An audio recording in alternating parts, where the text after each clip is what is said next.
So you're a 90-10 vegetarian. I am. I'm a 90-10 vegetarian. I was just kind of furious or annoyed with this whole sense of what is your food label? You know, are you a vegan? Are you a vegetarian?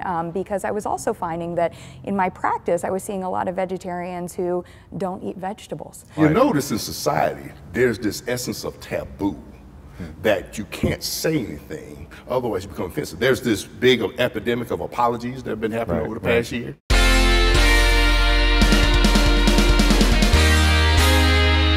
Being vegetarian or vegan is increasingly common these days, but is it good for you? And what if you want to be vegetarian but just like meat too much? And how do you get enough protein? Today, our two experts shed light on all your questions about being a vegetarian or vegan. Mary Poffenroth, a biologist, said she tried to be vegetarian but only made it 90%.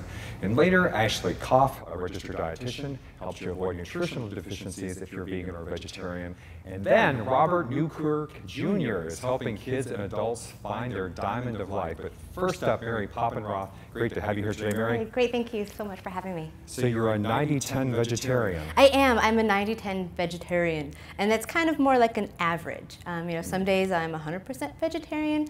Maybe some days, maybe at a summer barbecue, I'm an 80% vegetarian.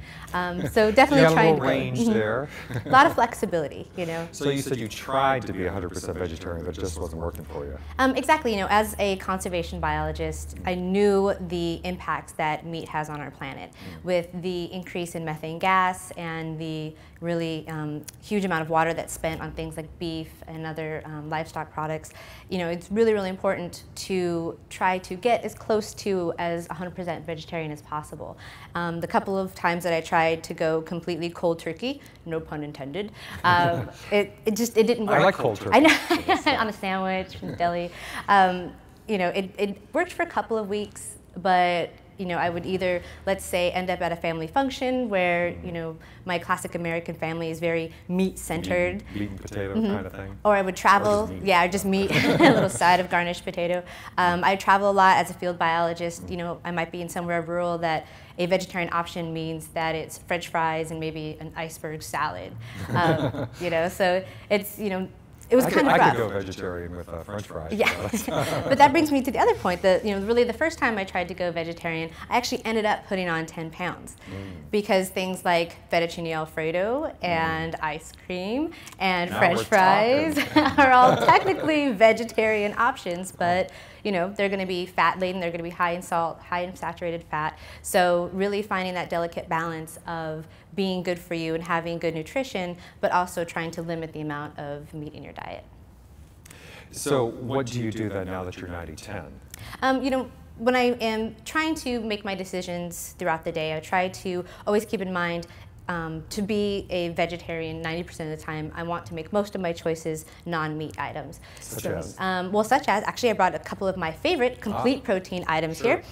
So the thing is, you know, with vegetarian protein sources, not all vegetarian protein sources are going to have a complete complement of all the amino acids. So you want to get a combination of different legumes, different grains, things like that. So because that's always the question, is where do you get the protein? Exactly, and you want to get a variety of different amino acids. And so these are some of my favorite, these are complete proteins. So, you know, I'm really busy like most people are, and sometimes I'm not as good as watching, you know, what kind of protein I'm intaking. So these are really kind of an easy shortcut way.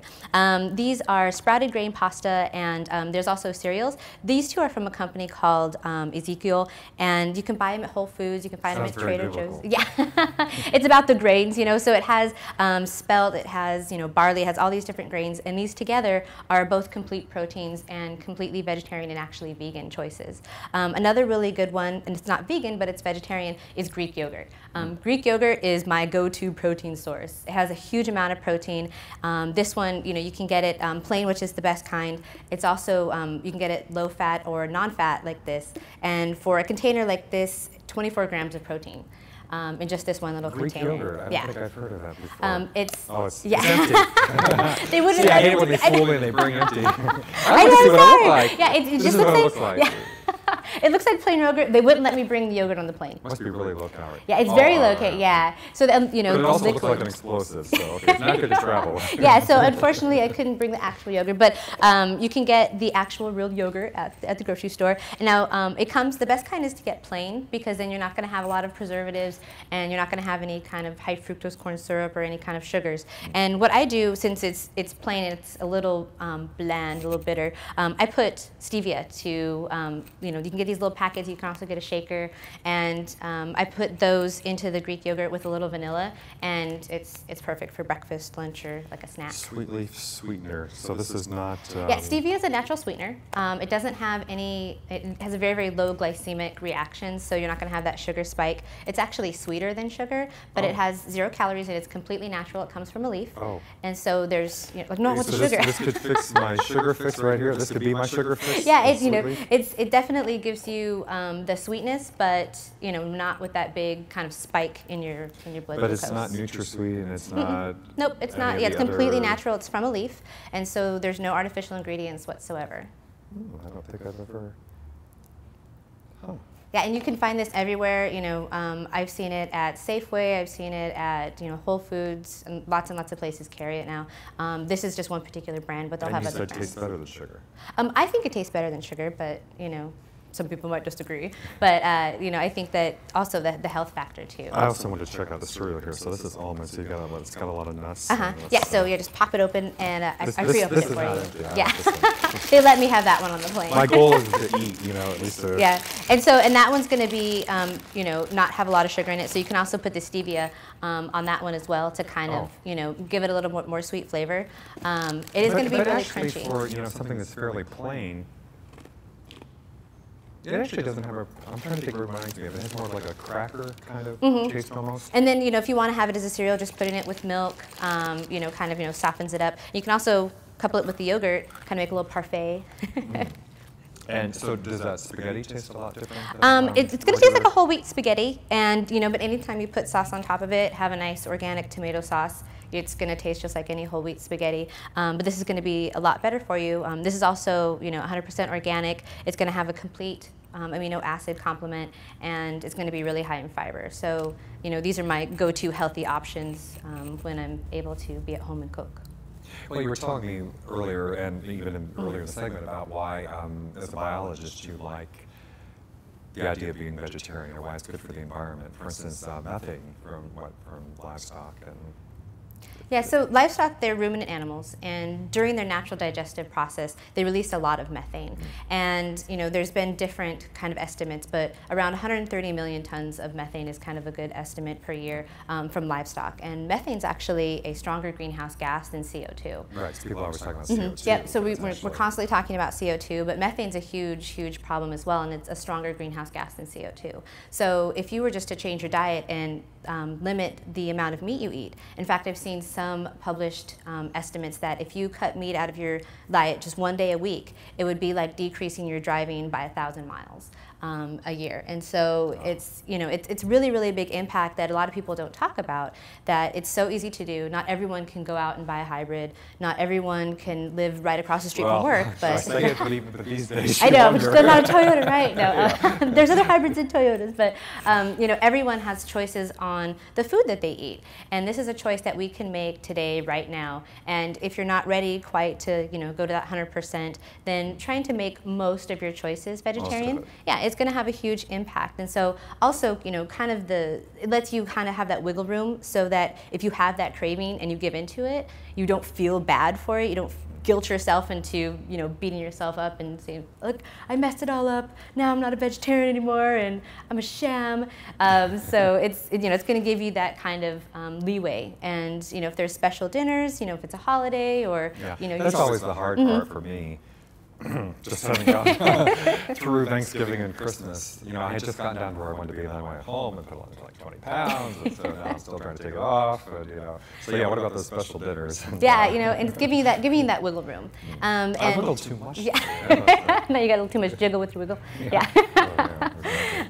But you know, it's one of those things, is if you make most of it, and you'll also find that when you have a plant-based diet, that, you know, because you're not having those saturated fats, because you're not having, of course, because you can deep fry mushrooms, but most times you're, picking nice, healthy, and anything deep fried's good. Nice, healthy, hopefully organic foods that are plant-based, and you're just naturally going to be able to keep the weight off a lot easier than eating highly processed foods, or eating foods that are meat-based, heavy in saturated fats, and things like that. Well, you also mentioned, besides the methane gas, you were talking about the amount of water that it takes to raise cattle. Yeah, especially cattle. Water is going to be the next oil, and our planet is covered in 76% of ocean, and the ocean water is, of course, salty. We can't irrigate our crops with salt water. We can't drink salt water, and we don't really have an efficient way to desalinate water. And the amount of water that goes into raising 1 pound of beef. Estimates are between 4,000 and 5,000 gallons for that 1 pound of beef. Now, guess how much 1 pound of wheat is? 25 gallons of water. 25 gallons versus several thousand. Yeah, so 4,000 to 5,000 gallons of water versus 25 gallons of water. Also, in terms of our crop production, here in the United States, 70% of our crops go to feed livestock instead of feeding people. Wow. So think about how many more people we could feed with those crops instead of running that energy through livestock. But of course, the cattle and other livestock industries are extraordinarily powerful. And in terms of just animal rights, the kind of constant consumer demand for very cheap meat products means that they have very unethical practices, and factory farms are really bad for the workers that work there, as well as the animals that are living on the farm and through slaughter. So you have a problem with factory farms? Definitely. So when I do eat meat, I'm going to make sure that it's organic, that it's free of hormones, that's free of antibiotics, both of which antibiotics and hormones are another ecosystem impact, and that's going to be raised in a humane type of manner and also slaughtered in a humane manner. And that's what you get when you get organic meat. Well, I'm going to just munch on this cereal a little bit here. We're going to take a break. But thank you very much, Mary Poffenroth. Thanks so much. Good luck with that 90-10. I don't know. I'm not completely vegetarian. I like chicken and turkey, but I've never really been big on red meat. But yeah, I mostly like fish. I like fish a lot. Oh, okay. But I try to keep it to sustainable fisheries, because of course you got to be careful with our fisheries as well, because many of our fisheries are getting close to being overfished. But that's another segment. Well, I'll try to get it back up to 90-10. So. Yeah, great. We'll be right back.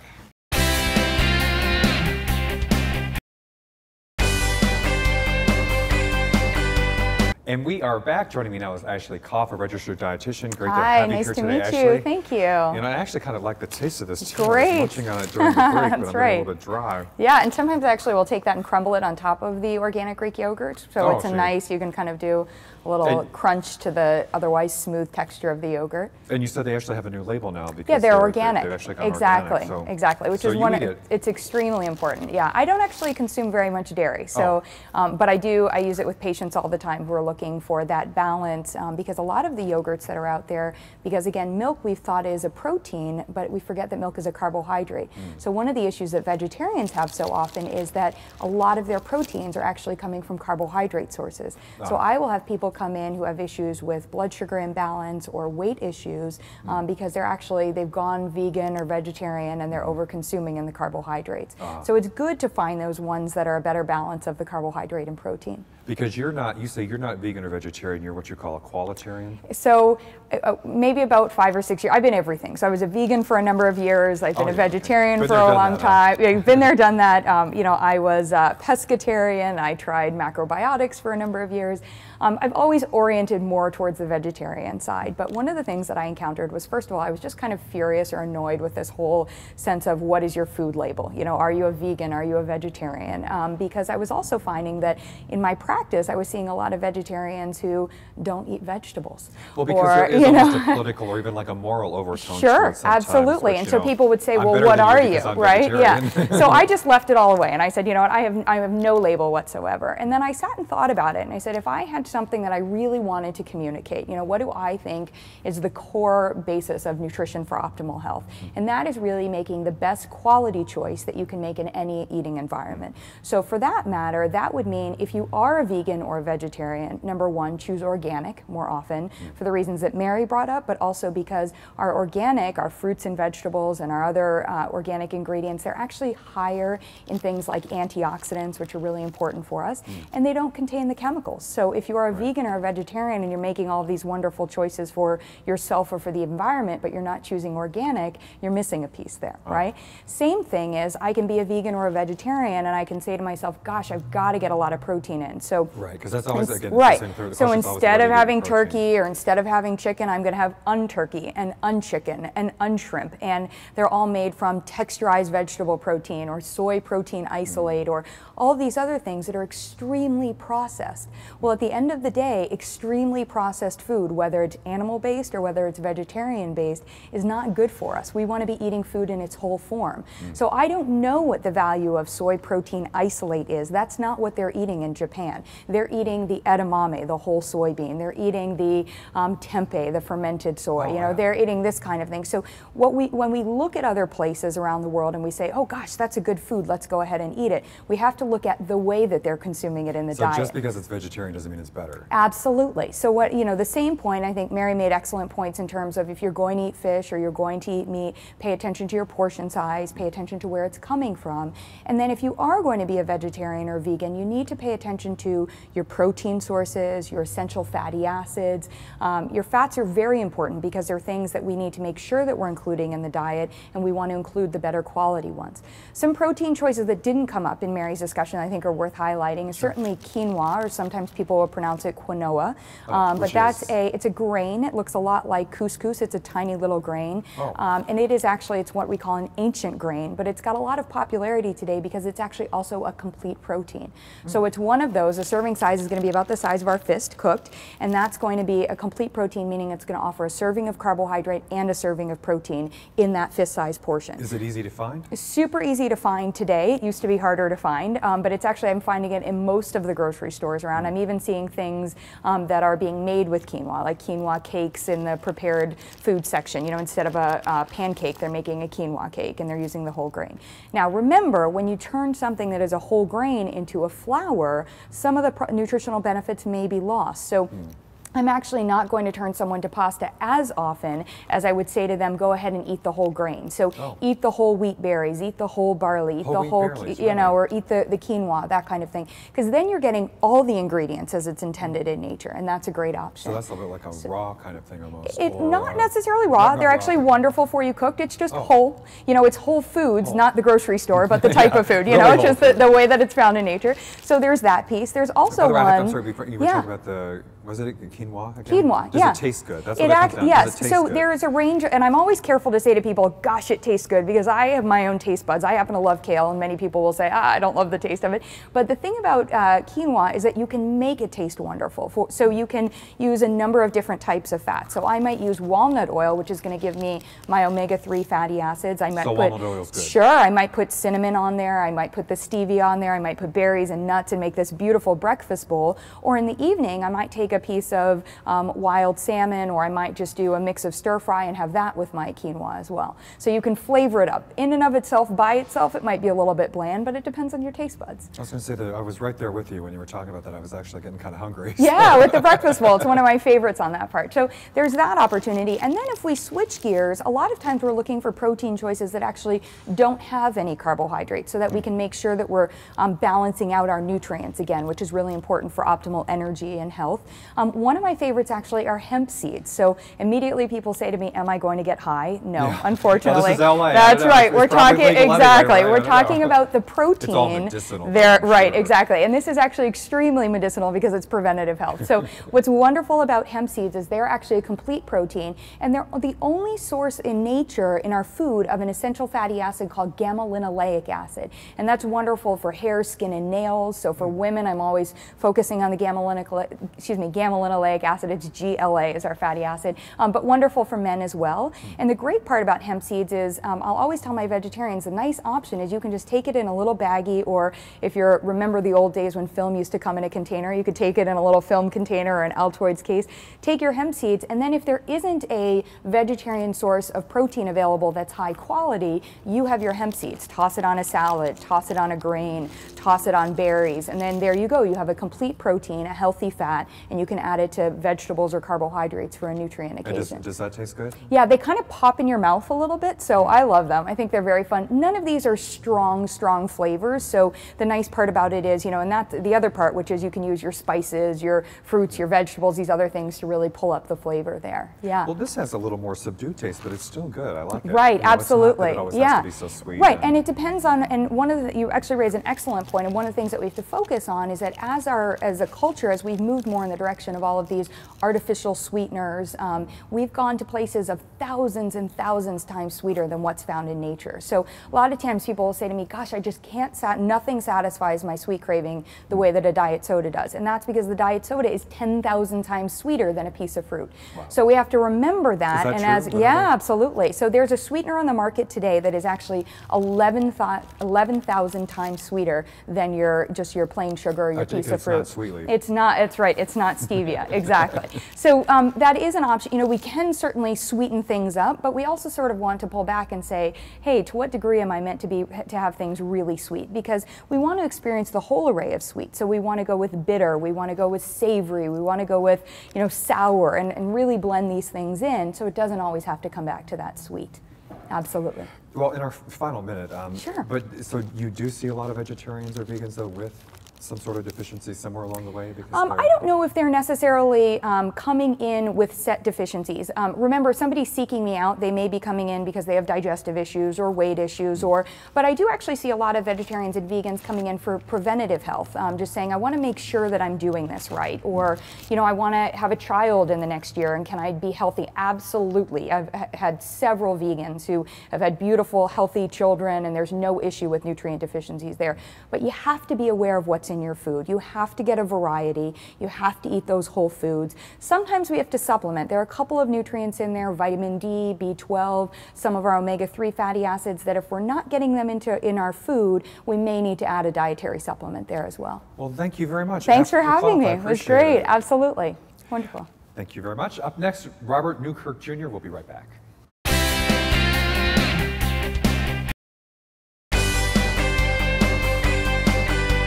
And we are back. Joining me now is Robert Franklin Newkirk Jr., author of The Diamond of Life. Great to have you here today. Thank you for having me. I appreciate it. So I'm intrigued by the title. What is The Diamond of Life? Well, the title is The Diamond of Life, Redefining and Releasing Your Inner Gift of Power.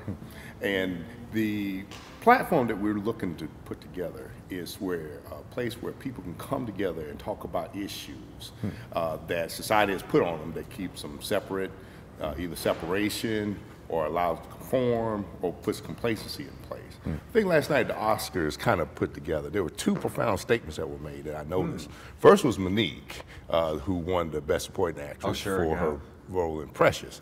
And she said, I like to thank my husband because he's the one that told me sometimes you have to go, instead of going after what's popular, you have to go after what is right. And I like to thank you for that because this is right.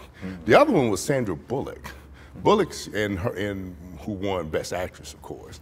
She had to say is that she wanted to thank all the mothers who took the time to bring in and support kids, regardless of their race, creed, or color. And the thing is, my book, we're looking to come into a society that takes the whole and likes to separate everything into different parts. And instead, take those parts and bring them together into a whole. And that's kind of the essence of what the book is about, is bringing everybody together, regardless of their differences. We're all human beings, and bring it come together so we can build a relationship. But the only way we can do that is start to understand each other, and so we can build that relationship and move forward. Well, I know you have the camps for kids, one aspect of this. Is that something you work with the kids on? Or Yes, it's also math and science, but... Yes, I'm a pilot and a flight test engineer, and but the only issue that I had was that when I was at my zone, I was either at 30,000 feet where no one could see me, or I was behind some secret compartmental facility where nobody could see me. So it was time to come out, and one way to do that was to go and bring kids and expose them to different aspects of aviation and aerospace. And we did that by having aviation career education camps, and now what I have my aerospace flight academy, where it's designed to bring students from everything from pre-flight to space, and then give them opportunity. Do they actually learn how to become pilots? Oh yes, we actually give them opportunity to get behind the wheel of a single engine aircraft, what we call Cessna 172, with a flight instructor, and actually take the wheels and fly the aircraft themselves. Wow. So it's a great experience, and we've had a lot of good results. Well, you know, the FAA is letting kids run the control towers these days. Oh, well, that's another whole subject within itself. That's really good. Yeah. So. Except I just don't think they had any training is the problem. But, no training. They were doing rote quotes, and I'm glad that they were just handing over to departure. And I think that's where, otherwise the pilots would have really been at ease if they were trying to tell them to turn some heading or something. Yeah, I was having a fun with that with some pilot friends of mine. I was like, well, have you talked to any kids lately at the control tower? Right. So, but do you also, so there's the math and science component in teaching them, you know, the engineering side of it, but do you also work with them more on, you know, let's say bridging the divide or some of the language barriers that you told me about with adults? Or, yes, one thing I learned is that things that successful adults who are successful either with their own businesses or their careers, the methods that they do are very transferable over to kids. And one thing that we do in our academies is we take those students and we put them through the exercises so they can reinforce their thinking that they actually can be successful in their own right. A lot of kids don't have that opportunity because of their situation at home, or they're just not exposed to possibilities. Well, you know, you mentioned Precious, and I think of Monique, who, you know, in that character was so awful to, you know, to the woman, her daughter, and beating her down and telling her what she couldn't do. And also, actually, a guest of mine telling earlier for another show we were taping, telling about her real life, where her grandmother was doing the same thing to her, saying, you know, you'll never mount anything, or you can't do anything, and you'll always be this way. So people really, I mean, that's just not talk. They really are from their parents. And unfortunately, that is really a real type situation. There are different derivatives of it that go on, but that's a very real situation. And in our camps, I've actually seen, had students that actually were coming from those types of environments. One thing that we talk about often is how important the fathers are to the sons. Right. But nobody really talks about how important the fathers are to the daughters. Now, I have 3 girls myself, and until someone brought it up, I never really thought about it. But first day that we had one of our academy sessions, I was able to look in the audience and with all my high school students, and I could pinpoint which girls had fathers in the home and which ones did not. Really? And it's a very profound difference. So what was the difference? What did you notice? Oh, well, the ones that have fathers at home, they seem to be able to contain their attitudes, be able to contain their emotions, whereas the ones that didn't have it were really into it, like they were resisting. Like I was telling you, some of the exercises that we would do in the camp that were good for the successful people, we brought it to the students. They were resisting. Oh, no, I'm not going to do that. Oh, that's for kids 14 years old. I can't do that type of thing. And it was interesting in looking at that, because once I found out their background, it was exactly the model that we were just talking about, where there's no father in the home, to help them keep those emotions and attitudes in check so that they're not going into chaos situations when they go out in public. And the students and the people that are there, they might have an opportunity for them. They'll see that, and they'll keep the opportunity, and they'll never know that they had one. Whereas if they behave properly and show that they can make a difference and they have a whole lot of potential, a lot of opportunities will come to them as they go on and pursue their careers wherever they may be. You told me something interesting earlier. I thought that you said that successful people were 1 in 850. Is that what your statistic Yes, was? there's a thing out there that 1 out of 800 people, 850 people actually become successful in their own right. I wonder how they calculated that. And this is the interesting, because the question is, what happened to the other 849 people? Sure. And we find out it's the words they use. So they're always saying can't, or impossible, or won't happen for me, or woe is me. Well, the words that you speak actually manifest themselves into your future, and then they become. So you actually have to, because you hear yourself say the words that you say. And they're going to become, so you actually have to change the vocabulary around. And again, going back to this woman that I just interviewed, she was talking about how she ended up in jail, but because she grew up in a certain situation in East LA and with drugs and no mother, and but she really felt that she couldn't, that there was no other way. I mean, she just, you know, anyway, all of those words were a part of couldn't, can't, never, all of them possible. So I know exactly, I mean, it's not theoretical to me. I mean, you know, you see how this affects people in their real life. And you notice in society, there's this essence of taboo, that you can't say anything, otherwise you become offensive. There's this big epidemic of apologies that have been happening over the past year. Well, the issue is that they're trying to express themselves, but they can't, because if they use words incorrectly or inept use of those words, then all of a sudden the media comes out and it's a big negative publicity and they have to apologize. And everybody else sees that, so they're scared of addressing issues. But we have a lot of issues that are in society, like I said, that keep people separated, conforming, and complacent. You gave, I'm sorry to interrupt, but you gave an example of Harry Reid with oh yes, with Obama. Yeah, and regarding, well, whether we're not in his statement, I mean, he was actually trying to praise Barack Obama, but because of how it's worded, because Webster's dictionary has so many different definitions that convolute a particular word, is that anybody can pick out any definition and determine that's what he said. And so without checking to see what his real intention was. And then all of a sudden it gets blown out of proportion. Next you know, Harry Reid has to apologize. Same thing with Rob Blagojevich. When he came out and said, I'm blacker than Obama. Clearly he wasn't talking about he was darker than Obama. The issue he was trying to say was about his experience. But yet he used words that now have all this clutter based on Webster's definition, has a page and a half of definition associated with black. And now all of a sudden he's saying a word that really can't be used and that nobody will really accept. So the essence of the book, The Diamond of Life, what it does is it takes the opportunity to go take key words that are keeping society from being empowered, and I take the opportunity to challenge those words and redefine them. Well, thank you very much, Robert Newkirk Jr. I'm so sorry we're out of time, but the book is The Diamond of Life. Thanks everybody for watching. We'll see you next time.